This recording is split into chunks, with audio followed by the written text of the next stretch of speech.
The Stanford Prison Experiment and the Abu Ghraib Prison Scandal by Bonnie Bugay.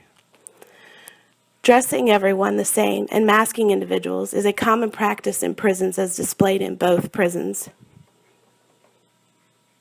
In Abu Ghraib, the inmates may have been masked to dehumanize them, making it easier for the guards to commit crimes of abuse, whereas the Stanford Project masks were used to limit individuality.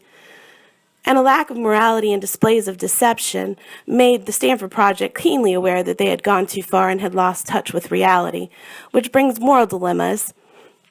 And perhaps how could our own soldiers tasked with overseeing prisoners commit such ethical violations? Perhaps it was no supervision and no accountability. However, in both the Stanford Project and the Abu Ghraib, they displayed both abuse and abuse of authority to the inmates that were housed. Which leads to a question, what could or should I do, which I'm sure went through the officer's mind. But they stopped questioning right or wrong. The individuals were blinded by authority and power. They were in an environment that incubated negative moral judgment, displayed in photos that came out of the Abu Ghraib, and in one shows an act of humiliation through the inmates, versus in the Stanford Project, where it was just an overabundance of abuse of authority.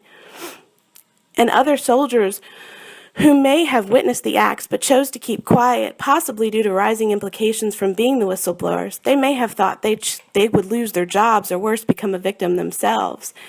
And the soldier whom eventually did break his silence did suffer a great loss for exposing the information, as he too had to relocate his entire family due to death threats from not just military personnel but from the general public. Perhaps the others had questioned what their social group would think or how likely something bad would happen to them. But in the end, we all have an ethical duty to treat one another with integrity, dignity, and make moral decisions. Thank you.